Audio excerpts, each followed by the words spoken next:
Hey, it's Alexis from Sleigh Bells. And I'm Derek. And you are listening to the LSQ podcast. I appreciate you checking out episode 119 of the LSQ podcast, in which I catch up with Alexis Krauss and Derek Miller, the noise pop duo better known as Sleigh Bells. What's up? I'm Jenny LSQ. I've been a massive Sleigh Bells fan since their first few singles back in 2009, brash, genre-defying bangers like Crown on the Ground and Infinity Guitars. And Sleigh Bells have continued to blow my mind with the leaps they've made since then. The three of us are also old friends at this point, and though we have done shorter interviews in the past, it was great to finally get to ask them some of the classic LSQ podcast questions about all the shit they were into as kids. Sleigh Bells' new 6th studio album, Bunky Becky Birthday Boy, comes out this week, and it's stellar. Find out more at their website, which is tornclean.com. Welcome to the LSQ podcast, Sleigh Bells. Alexis and Derek, thank you so much for joining me. Oh, it is so good to be here, Jenny. Thanks for having us. Yeah, thank you very much. I feel like I should set the stage for listeners that we go back a ways, the three of us, not only just having, done interviews as long ago as I was looking it up. It would have been 2010, the first time Sleigh Bells were at Coachella was the first time we ever met. That fateful day in a trailer back in old school Coachella when it was a little bit more quaint. But also Alexis and I were roommates for y'all, just so you know, if we seem to have a more informal relationship than I do with other guests, it's because we were roomies. Oh my gosh, we were. Yeah, we spent a lot of time together. All the cats, the dogs, all the hangs. Good times. Good times.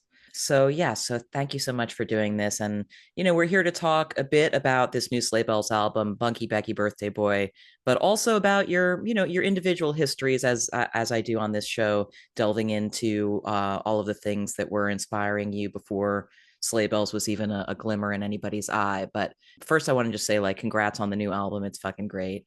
Oh, thank you, Jenny. Yeah, we're really happy with it.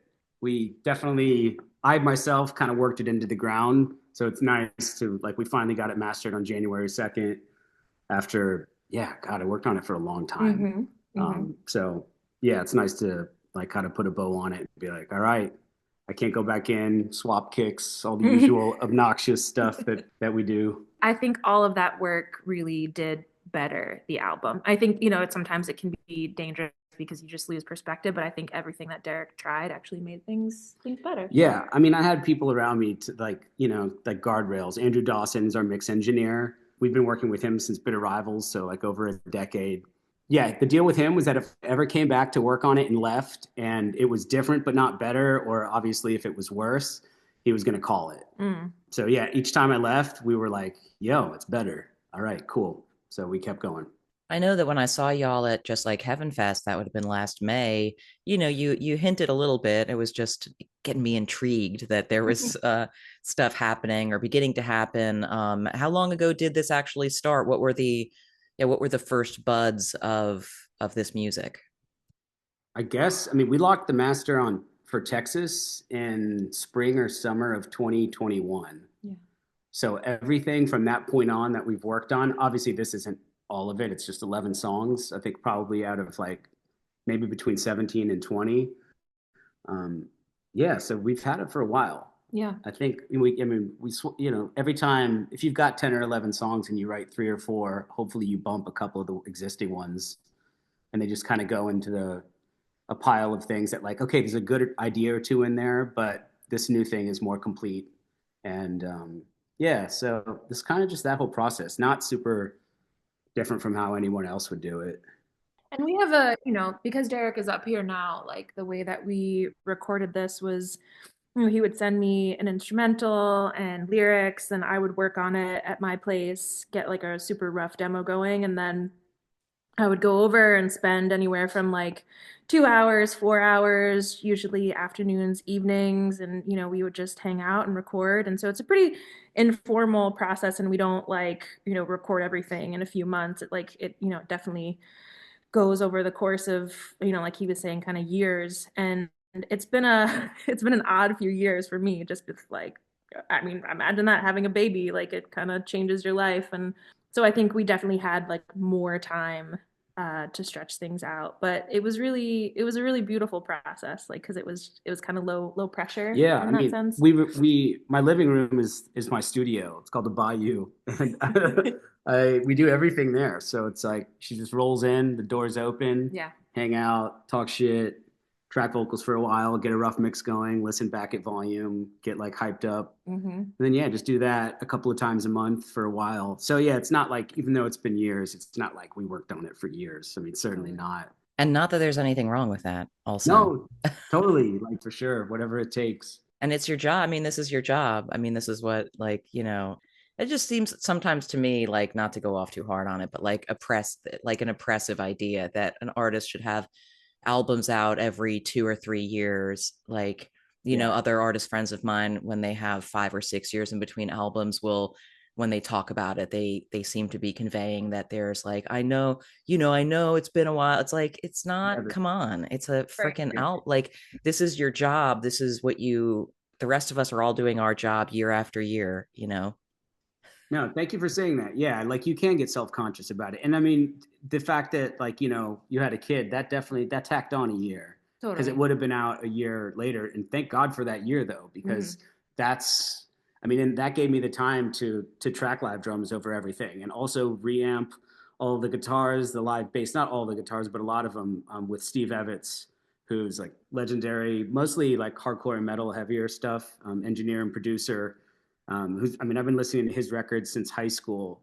Like the stuff that got him off the ground was initially like, like the first or second Saves the Day record, and then the entire Dillinger Escape Plan catalog. Lots and lots of records that were really important to me.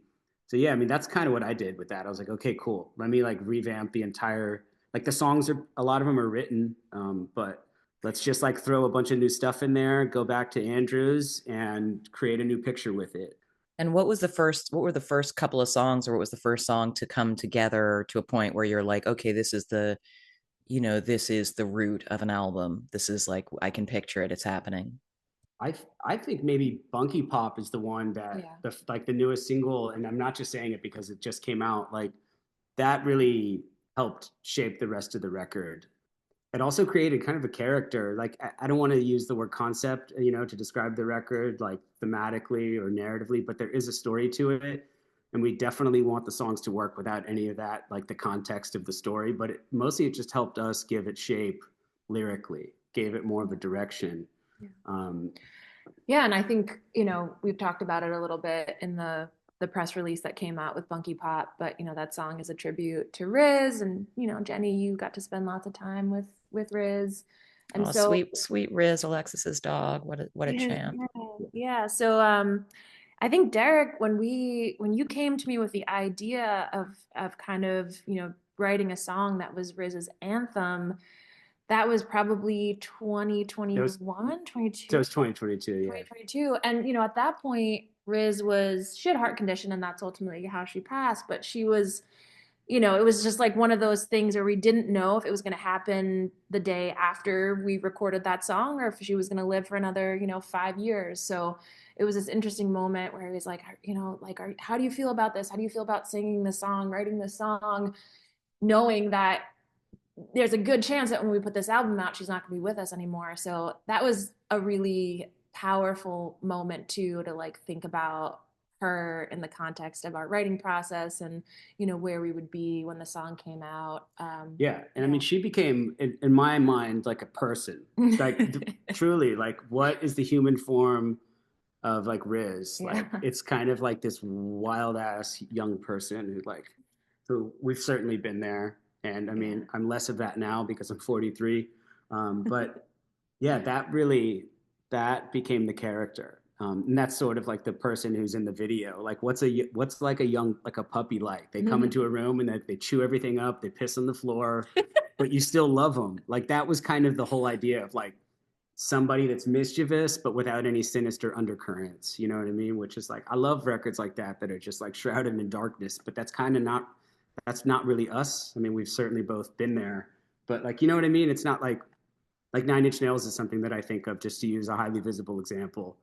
It's not a playful aesthetic or sound, and I think a lot of Sleigh Bells is. I mean, we've kind of always described the band as a little cartoonish and it's over the top and certainly emotional, but yeah, like a flesh and blood cartoon. That's kind of like that's like the perfect image of our band for us. Like it is ridiculous and it's like it's cool to like laugh a little and there's like a wink and a nudge. But yeah, I mean the intention is real, like for whatever that means. You know what I mean? Like it just means like I still want it to resonate in a real place emotionally.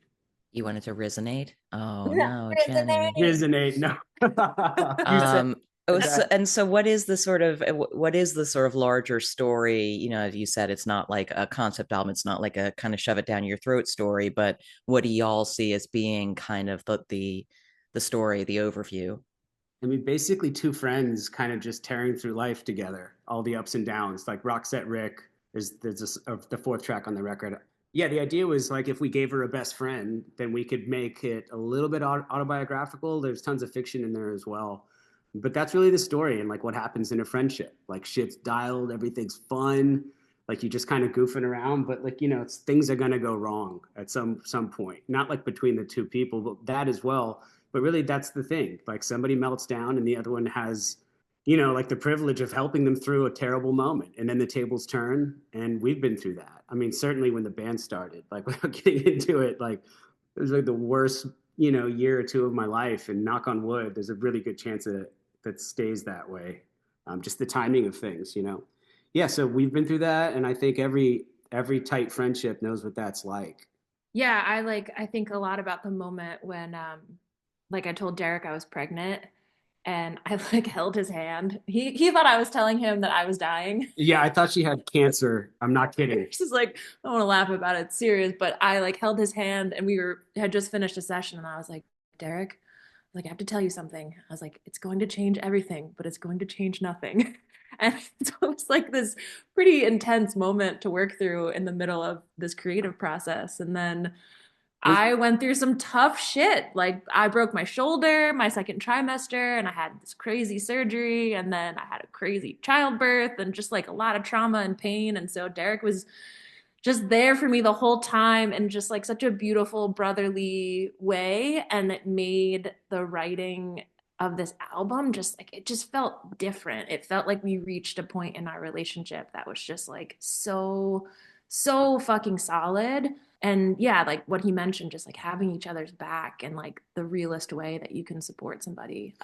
Yeah. And I mean, yeah, where it's like, I know it can be boring to hear like band members flatter each other. Yeah. No, I'm serious. But like, we've had our share of knockdown, like drag out fights for sure. But we don't really we haven't had that in a long time. 2021 was the last time we had like a big blowout. And it's usually over creative stuff or like me being like, like feeling threatened that there's other things in her life that she cares about, like typical shit for like somebody in a band. But yeah, that's why when she told me, when she like, I have to tell you something. And I've gotten that call before, like when it's really bad news and she was setting it up like that. And she's like, I'm pregnant. And I was like, oh my God, thank God. I was like, that's incredible. I was like so excited. Like, first of all, I would have been anyway, but especially just the way she told me. Because, I mean, honestly, if I was 20 and you told me that, I probably would have been scared and felt threatened. I'm not proud to admit that.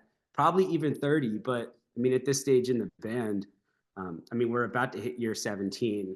It's like life is going to keep moving. And, yeah, you have to not be an asshole. Just appreciate other people's priorities. I mean, so anyway, I want to go back to, you mentioned year 17. I want to go back to year 0, but year negative 17 for a little while.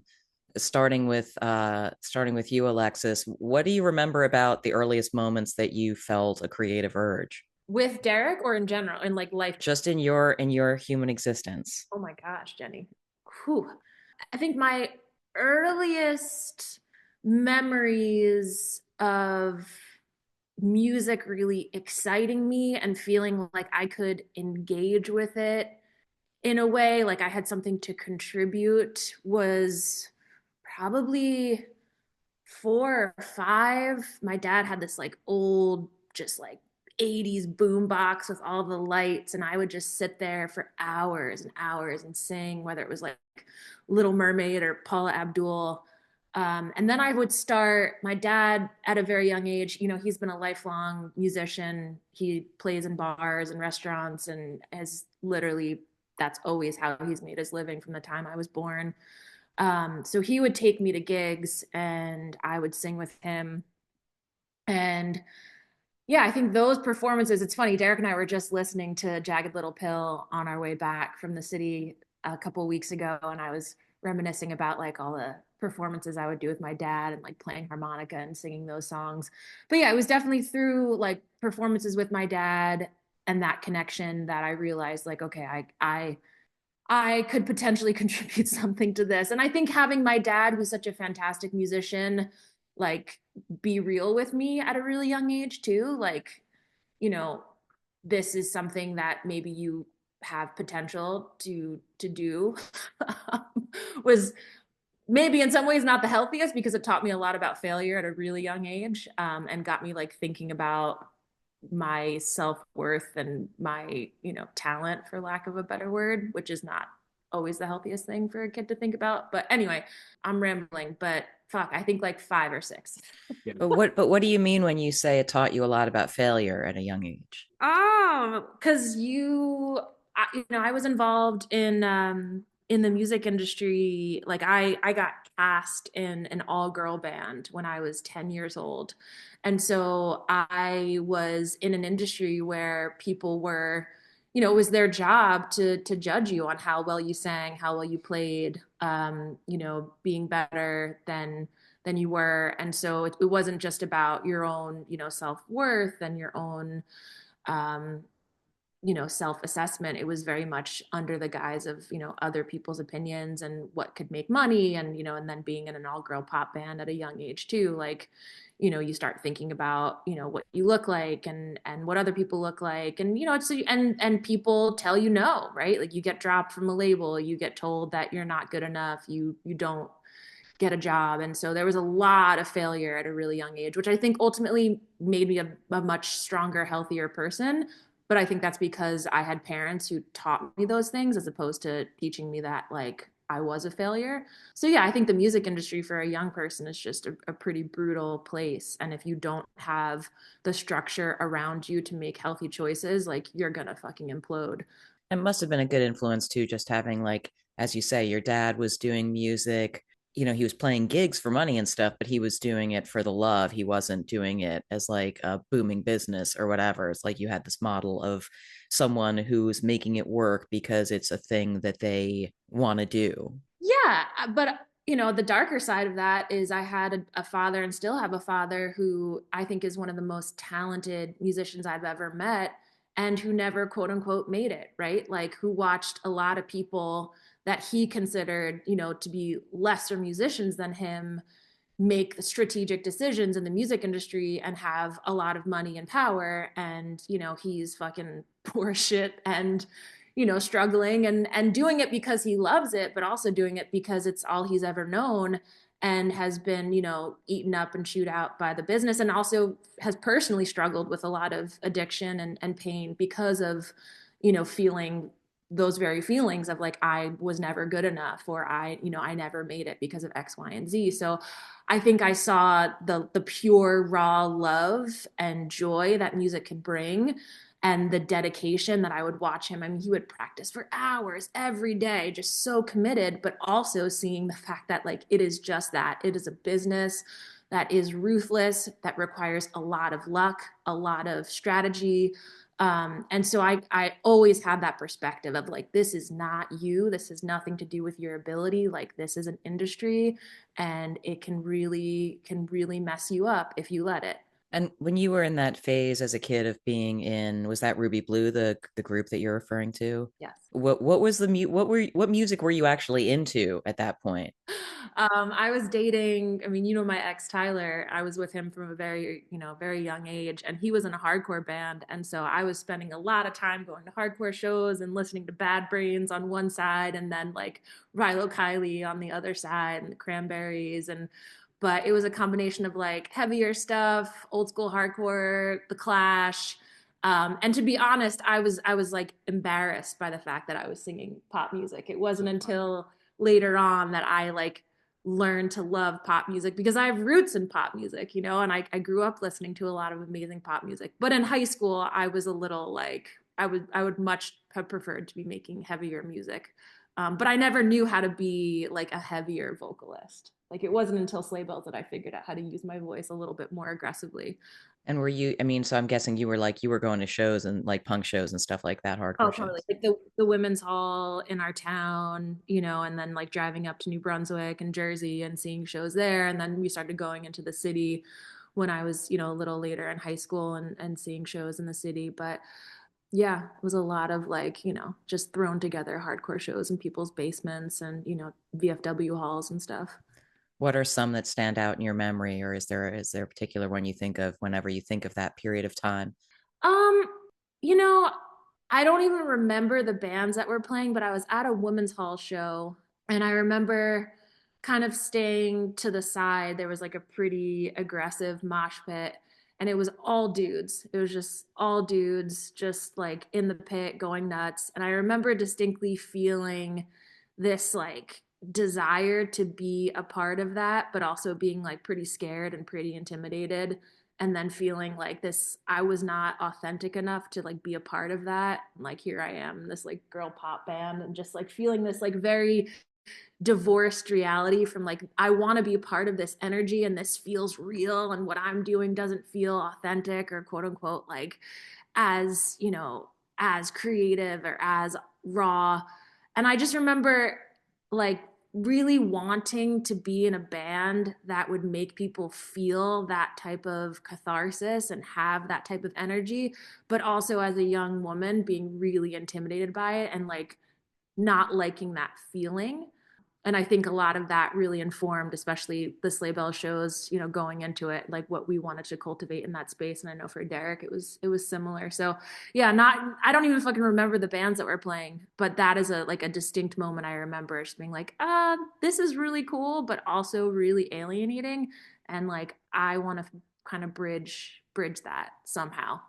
And when had you started writing songs? Because I'm guessing for the pop thing, it was like there were songwriters or whatever, but like we're on the side, were you starting There to were songwriters. There were songwriters, but we wrote a lot of the top line. So I would work with this guy Jeff Copeland. He's actually a big writer down in Nashville and is still very much working in the industry. And so him and I did pretty much all the writing for that record, with some contributions from the other people in the band. But I, you know, after that, Jenny, like after Ruby Blue, I was so burnt out on the music industry. I was not I did not have my own direction as an artist. It wasn't until I met Derek and was inspired by what he was working on that I was able to kind of plug into that vision. But I was not, I was singing, I was doing a lot of session singing after Ruby Blue, where I would go in and I would sing other artists' materials and pitch things to other artists, especially pop artists who weren't writing their own material. But I wasn't like sitting at home and creating my own material at that point. so we apt segue into Derek, into your origin story, the origins of Derek. La Bamba. I was gonna say La Bamba, La right? Bamba. Yeah. What Yeah, year did La Bamba come out? 86 or 87, that I sounds think. that sounds about right. Was that what radicalized Yeah. you? I mean, before I started collecting cassettes when I was like, I guess fourth grade and fifth grade, you know, it's like obviously pre-iPad. So my parents, there's like a little mom and pop VHS rental store next to like our grocery store. And I would just obsessively watch movies, you know, from 5, 6, or 7. You know, it's a way for them to get a break. And like, I think I rented La Bamba 3 times in a row. And they're like, man, we could have owned like 4 copies of this. Yeah, that was kind of the first thing. Like, this sounds, I guess to use the word format is weird, but VHS was like the first format that I listened to. And like, I remember, like, that's the first time I heard Santo and Johnny Sleepwalk. It plays over the opening titles. And I remember being in my room and I had like their old hand me down TV and like a busted VCR. And I would just sit in front of the VCR and listen to Sleepwalk. It plays over this like little nightmare montage or whatever. And then hit stop when the song ended, rewind and play it again. I remember like my mom walking in and she's like, "What are you doing?" And I was like, "I'm watching the Bamba." She's like, "You're staring at the VCR." I was like, I'm listening to La Bamba. Like them just, you know, like, and I remember doing that with a ton of movies like Top Gun, Stand By Me. Ugh, I mean, Stand dude, by Me. Stand By Me. I mean, I love the movie. And I kind of, that's, growing up in South Florida, especially before it was like super developed in Jupiter. I mean, you're running around in the woods like them. But I mean, if you watch Stand By Me as a kid, like you're getting Benny King, you're getting the Chordettes, Lollipop, you're getting Buddy Holly every day. Like each one of those individually changes your life for me. So like you're just kind of bathing in greatness when you watch that stuff. I mean, Land Before Time was a big one, the James Horner score. I mean, yeah, there's probably like 20 or 30 VHSs that like I would just watch religiously. And then by fourth and fifth grade, it had kind of taken over my life. I didn't know it then, because you're too young to know what that means. But yeah, like I remember when Cooley High Harmony came out when I was 10, which is Dallas Austin. And Dallas Austin, I didn't know it, but like, that was like those records were really speaking to me. Another Bad Creation, the first TLC hits, like that was the first CD I ever bought was on the TLC tip, which means like my mom bought it for me and I did chores or whatever. Yeah. And I actually like I remember trying to cover La Bamba. Like I had like my sister's little toy boombox and then I had my own like really tiny little like $20 ones. And like you put a blank tape in one and then La Bamba in the other and hit play and then sing over it. And I didn't speak Spanish, but I knew it by heart just phonetically. Soy capitan, soy capitan. And I remember doing that. And I used to do that with like, yeah, Whitney Houston, Want to Dance with Somebody, Like a Prayer, Madonna. So it's like a lot of that pop stuff. And then seventh grade is when I got into louder guitar music, which like I guess coincides with when you hit puberty and you go nuts as a little kid. So yeah, Silverchair and Nirvana. And then eighth grade was when it was like that was Korn and Deftones, those first two records. And anybody that follows us at all, like my love for both of those bands is like pretty well documented. But yeah, I mean, I saw Deftones when I was 14 on the Adrenaline tour. My toes were right up against Steph's monitor. There like wasn't even a stage, and they tore the roof off the place. And I left, and I was like, "That's it. That's it. I'm gonna try to make records for the rest of my life." It wasn't like a career assumption. I didn't really know what that was, and like probably I wish I had had more of like a star dream. You know what I mean? Because that's really a big part of what the business is about. But just in terms of sonics and sound and feeling, those records, yeah, I don't know. And so if it kind of makes sense to me knowing that like from 5 to 12, it was, yeah, I mean, Belle Biv DeVoe, like the references, Taylor Dane, Tiffany, Belinda Carlisle, and then kind of getting into the heavier stuff, but really only from like 14 to 18, because then when OK Computer came out, that was like the gateway drug for like, you hear Radiohead, then you discover Bjork, and then like you read a Radiohead interview and you're like, what's the Warp catalog? And you're 19 years old or 18 years old, and it's like Boards of Canada, Aphex Twin, Square Pusher. And like every year, your life is being upended by these records because they're astonishing. Yeah. Oh, I got to shout out Janet too. Rhythm Nation was huge for me. Jam and Lewis. Yeah, and where in there did you get a guitar and start making your own music? Sixth grade, and then by seventh, I could kind of play and write. And then eighth grade, I had my first band, my high school band. That was eighth and ninth grade. It was called Drop Down. We had like 4 originals, and then we covered Korn and Deftones, and then like a ska song, obviously. Obviously. And then I joined. I talked my way into Poison the Well summer going into junior year. I was like deep into the hardcore scene in South Florida, and even before I was in the band, like they were a couple of years older than me. But once I got my license, I was at every show, and there were like 10 people at those shows, and they were my favorite band. It was called An Acre Lost when they started. What do you mean when you say you talked your way into it? So I bumped into the singer for Poison the Well, Ari, at Warp Tour in the summer of '98. Like in a sea of like 15,000 people or whatever, I bump into it and I'm like, Ari, hey, when's the next show? And he's like, yo, what's up, kid? He's like, I don't know, man. We need to find a guitar player. And I was like, I'm the guy. He's like, wait, you play? And I was like, yeah. And I got a truck. I can haul the equipment around. I just gave him the hard sell right on the spot. And he's like, they invited me to a practice and I mean, I don't know if it was any good at first, but I think because I had a truck, they were like, all right, well, he can at least haul us around for a while. But then I started like writing kind of obsessively. Yeah, I remember there's a song on the opposite of December called Nerdy. Sorry, I feel like I'm rambling. That's good. Rambling's good. That was the first thing that I wrote that like kind of gave me the feeling that some of the records I was listening to gave me. Like Chris wrote our drummer wrote like those 6/8 waltz part, but the rest of it I had And it was just like a shock. And I think anybody who makes records knows that feeling. The first piece of music you make that gives you the same feeling that your favorite records gave you. And it doesn't mean that they're as good as them. It just means that you're like, oh my God, like that plants a seed. And for me, yeah, that was 16 and that was the first domino. And like, I swear it's like at 43, they're still falling, just like obsessively chasing that idea that feels like it has like a spark to it. And what would you say was the main thing kind of that you learned from that interlude with Poison the Well? God, I don't know. I don't want to say self-reliance because it takes a team, but like team reliance, like none of us had, and like, the Nepo stuff, I'm not going there. That's cool. Like if it's a family business for you, I have no problem with that. I know a lot of people do, but like none of us had any uncles or any parents in the music industry. We were just like 5 kids in South Florida. And it was just, I think the work ethic and just being obsessed with it, just being really passionate and believing in what you're doing.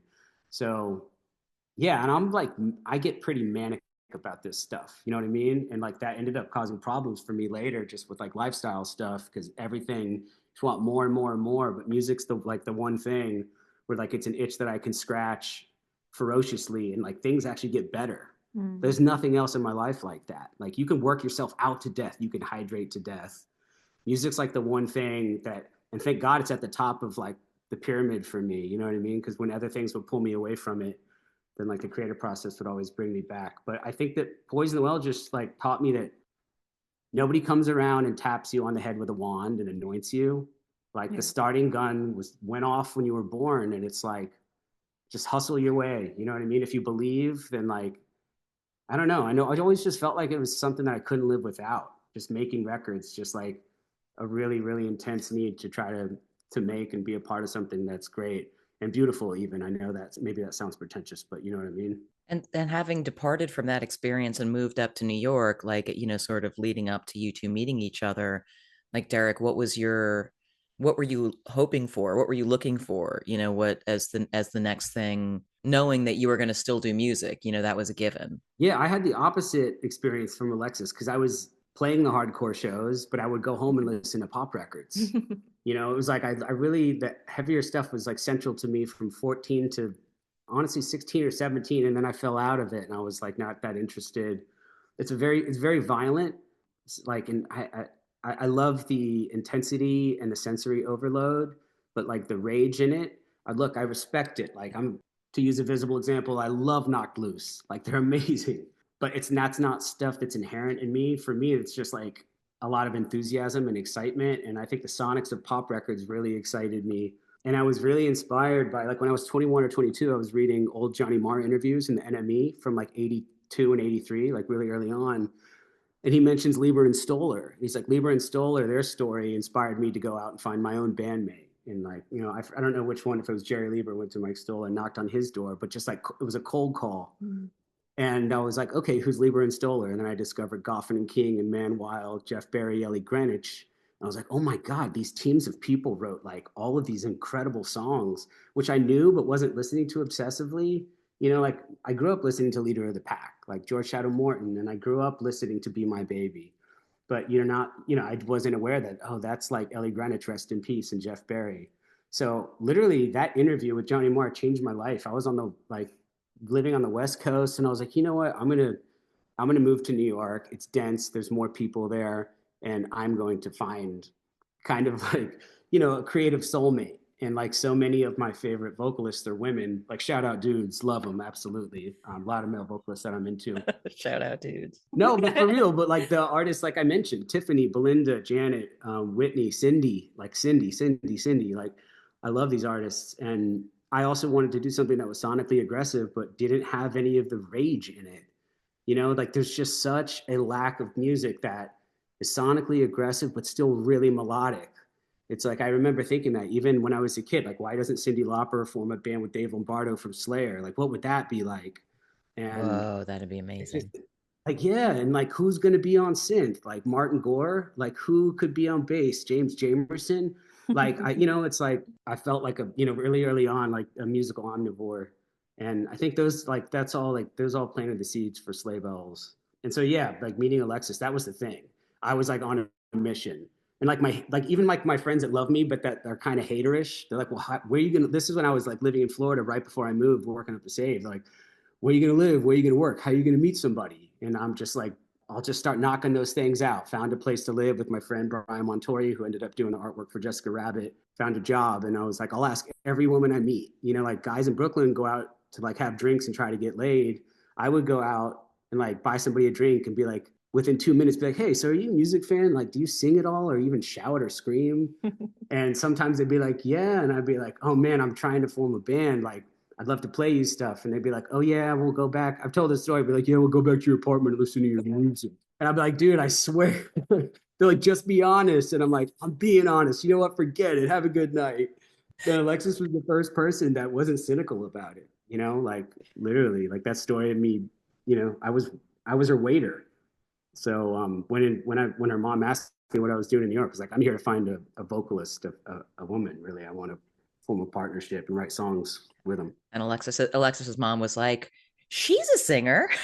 Yeah. Dude, Yeah. I mean, Jenny, you know my mom. And you know, Karen. I think my mom is like really she's the secret ingredient here because I don't know. I wouldn't have dismissed Derek, I don't think, but I never would have volunteered that information about myself. And I just don't know that we would have Yeah. had the conversation because my mom is really, she's so incredibly curious and Well, yeah, because she was settling the bet. yeah, exactly. She Yeah. thought Derek was, we were at a Brazilian restaurant. And she's like, "Do you think he's Brazilian?" I was like, "No, that's a white boy, mom. Like, I don't think he's Brazilian." And she asked him where he was from, and he was like, "I'm from Florida. My mom's from Florida." So they hit it off talking about Florida. Yeah, she's like, "What are you doing up here?" And I was Yeah, like, "I'm here to form a band. I'm here yeah. to find a female vocalist." My daughter sings, and then like went into the hard sell. Oh yeah. And my mom has always been, an incredible fan of mine and I think for my mom it was kind of painful when I pivoted from music and started pursuing academics, which ultimately led me to choose a career in teaching and education. I was working as a fourth grade teacher when I met Derek. And I think unlike a lot of parents that would want their child to pursue a path of like stability and having a pension and tenure, my mom was like, "Oh, you're not going to be in a band, like you're leaving music, like what?" And so that really I think kind of hurt my mom. And when, not that she wasn't proud of the work that I was doing, but when Derek mentioned that he wanted to start a band, my mom just like lit Oh, up and she's dude, like, she "I'm jumped the in. first singer." Yeah, you guys should start a band together. Yeah, I mean, it's amazing because it's like it's usually the flip of that, right? Yeah, Like exactly. stay in school, don't quit your job, and they were like, Yeah. "Yo, you should go do this with this guy, definitely." So Yeah. thank God. And so so then Derek, did you just get sort of pitch Alexis on what you were picturing, Yeah, this idea that you had already kind of conceptualized? definitely, yeah. And I mean, we've said this before, like in 2020, I think most recently, like when Treats turned 10, we talked to Rolling Stone, and I think I just know because they used it as like the headline or whatever. It was "Holla Back Girl" with metal guitars. Like when the Neptunes took over pop music in like I guess '02, I was like smitten, man. I still love those records, and I'm still a big fan. Especially "Holla Back Girl," like that was like a punk thing to me. You know, she's shouting over it. I was like, yo, I don't even have to find somebody that can sing. Like coming out of hardcore is like they could, even if they can just go ba ba ba ba ba ba ba ba, like that'd be great. So it felt very possible. And then I remember the first stuff, like when you emailed me back, like you emailed me that night I did, yeah. and you were like, I'm down for real. Here's my schedule. And then you sent me some like, some, I don't know if it was Ruby Blue, but other songs that you'd sang on. Yeah. And I was like, oh my God, like she's got a voice. Like it opened up a whole other possibility. Cause I mean, maybe at the time I was thinking it would be like Mika Miko. You remember like Mika Oh Miko yeah. from the West? Yeah, it's like, kind of shouty, punky stuff, which is like, it's cool. But that changed everything for sure. Yeah, it was just one of those it was truly one of those moments, and serendipitous is the word, and I know it's an overused one, but like I think had I met Derek a month before or even a month later, there's a chance that I would not have emailed him. There was something about that moment in time for me emotionally, like I had just finished probably the most sleep deprived, craziest year of my life, learning how to be a teacher in the South Bronx and being responsible for like children's education and well being. And I was so in love with it, but so burnt out. And at that moment, really missing the just kind of joy and freedom of being creative and singing. I mean, singing for me has always been something that just lights up like my whole body, and it's a very visceral experience for me. And I had just been in such a cerebral space, and I had to be so accountable to so many people that when Derek started talking to me about music and especially describing it, and it just felt fun. And I had missed that. Music for me for a long time had been a way to pay the bills. I mean, I worked as a wedding singer all throughout college. I was very much, working in music to pay my bills, and it was not feeling like a creative outlet.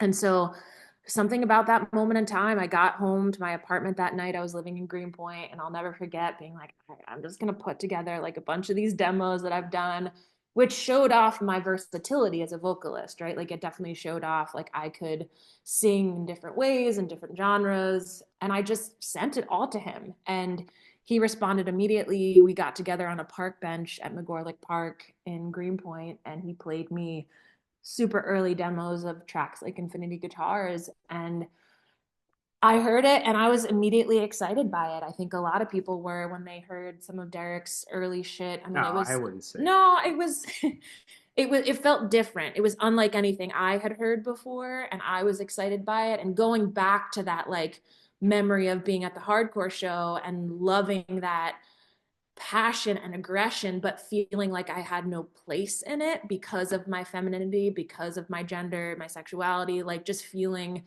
like I just, it was the same way I remember feeling. I had a few guys who I was friends with who were in a band when I was in like fifth grade, and they wanted me to sing a whole song at our like local ice cream parlor. And I remember being like, this is awesome, but like, I can't do this. Like, this just isn't me. And there was something when I heard Sleigh Bells where I was like, I think I can do this. Like, this feels, there's an intensity to it, right? There's a heaviness to it, but there's this respect for melody, and there's this love of pop music, and there's this appreciation for my voice. And I think I can plug into this in a way that like will actually sound good. That's what you said. I remember you were sitting on my left and you pulled the headphones off and you're like, yo, I think I could add to this. And I was like, Yeah. fuck yes. I like skipped home. I was hyped. Because I'm not I mean, I think I've always struggled with feeling like pretty insecure about my own abilities. Like, I'm not a particularly confident person when it comes to my assessment of like my creative abilities. And I won't say yes to something unless I actually think I can make it better. And yeah, I felt that way. Was it key to the concept even that early on that it would be just the two of you? I initially actually thought that we would have a drummer until I met Alexis and we scheduled a session, like our first writing session. It was like, fuck, like I don't, yeah, there's no drummer, so better figure this out. Time to go get some drum machines, which I had used like to write on my own and Poison the Well, but I didn't have. So yeah, I went to Guitar Center and I got an Alesis SR18 and a Kai XR20 and went home, learned how to program those, learned how to get them into, at the time, GarageBand. And that was it. I remember finding the drums for like Infinity Guitars, which those are in the stock sounds in the SR18. I mean, I blew them out, of course, but like, yeah, I remember hearing that and being like, damn, maybe we don't need a drummer, And then like programming an 808 for the first time, which obviously I'd heard a billion times, but that was in the XR20. And sonically, it was really exciting. And that's the main thing that I was like jealous of, like in a good and inspired way, listening to like specifically to go back to like the early Neptune's production. It's like, dude, you could like tap a pencil on a desk and that's your snare.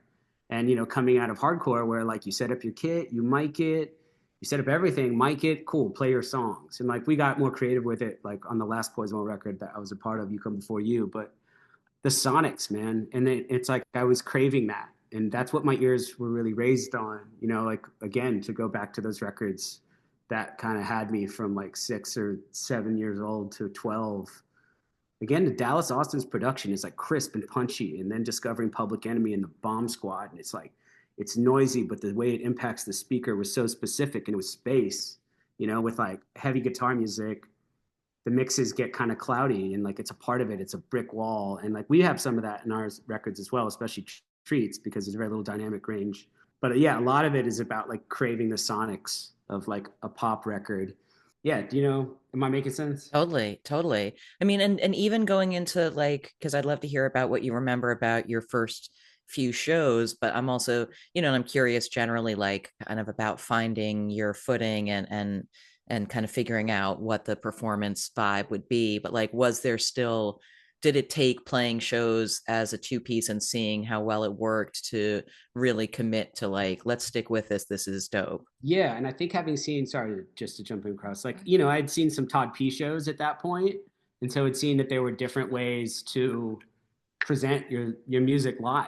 There was like really creative stuff, and that was the goal. It was like, dude, if we can write a couple of songs, record them, get them out there, maybe get picked up by a blog or two, and play a Todd P show, we will be kings. Like, I mean it. Like, that was everything. So yeah, I think seeing some of that stuff, like probably, but also just out of necessity, and also didn't know that Yeah. like it would matter. It's like, well, we'll just get up and do our thing. You, like, run all the beats off my iPod, literally straight to front of house, and just sing and play on top of them.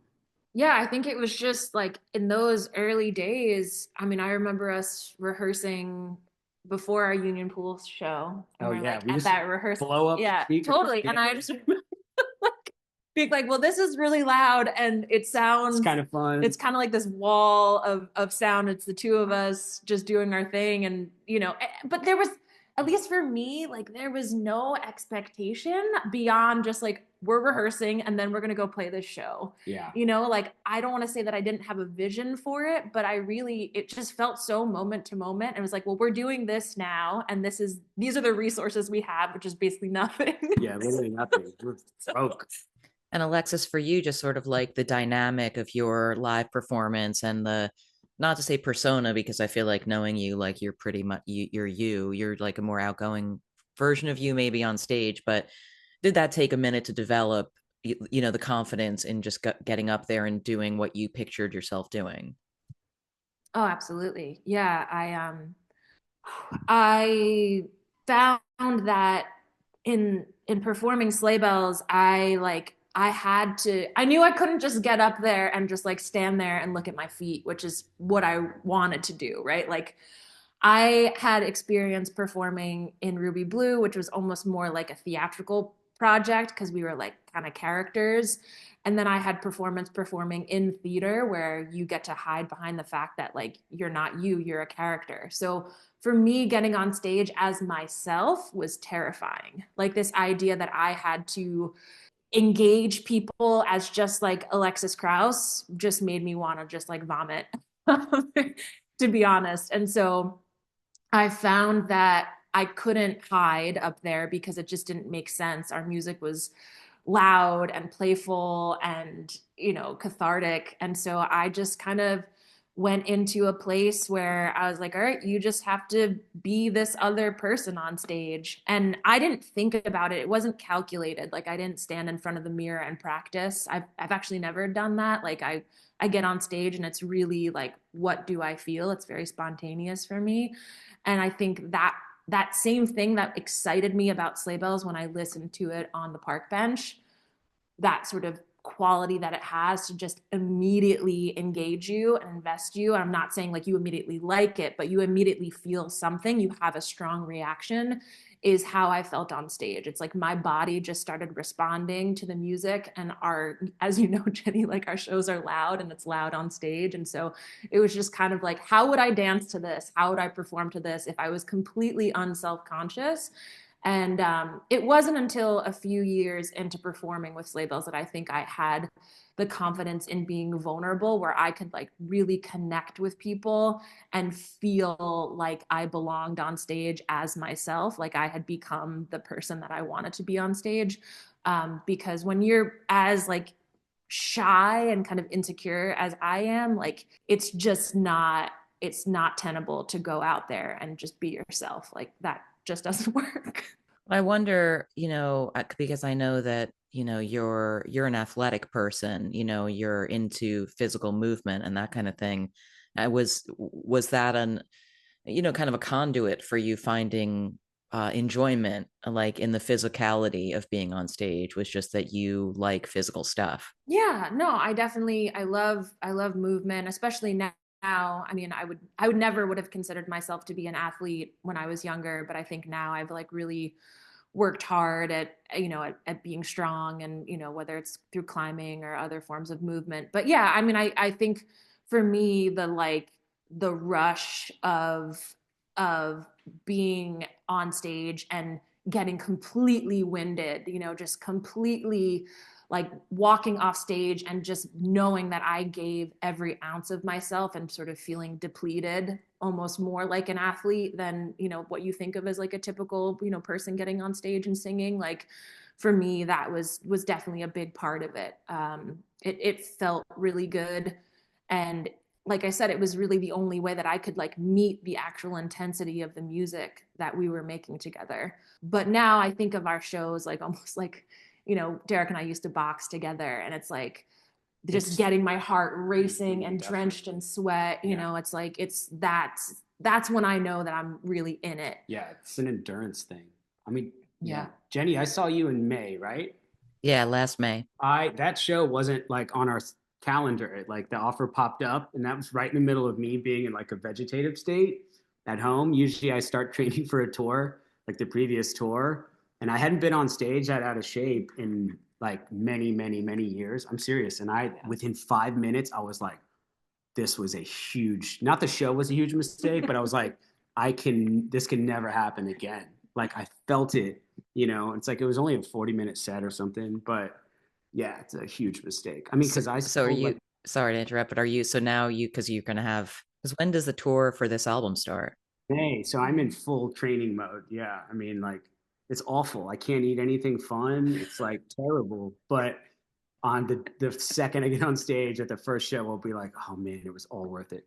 And like, look, I love a band that stands there and is just like, it's about precision. That's cool. Yeah. That's not our band. It's not, I'm not like a My Way or the Highway type of person, but like Sleigh Bells is an athletic thing. That's half the show, is like Alexis and I running around hyping and having fun and getting the room into it and just reciprocating energy. Yeah. It's not like I'll sacrifice performance a little bit for that, like without a doubt. Because again, it's just not that, it's not about like being perfect for us, at least, Yeah, like for us, a crowd is as important as a band member on stage. Like they're like a part of the performance. It's like if the crowd isn't into it, the whole thing just feels like a complete waste of time to me.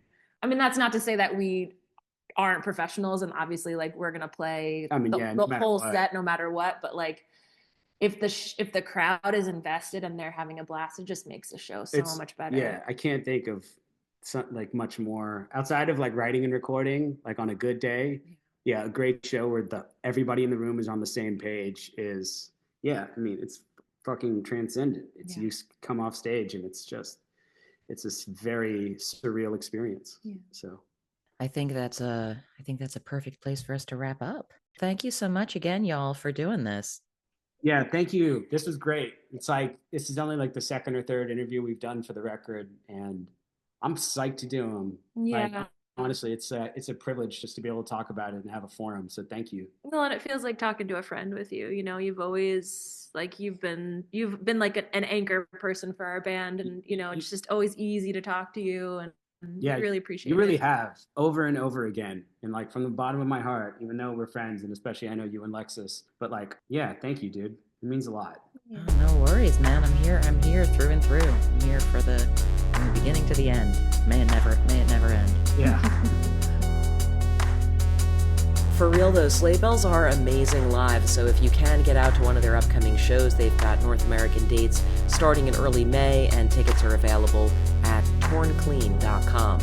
And you can find other episodes of the LSQ podcast at jennylsq.com and on the podcast platform of your choice. Reach me via email at lsqpod@gmail.com or on Instagram or Blue Sky at jennylsq. Thanks again for listening.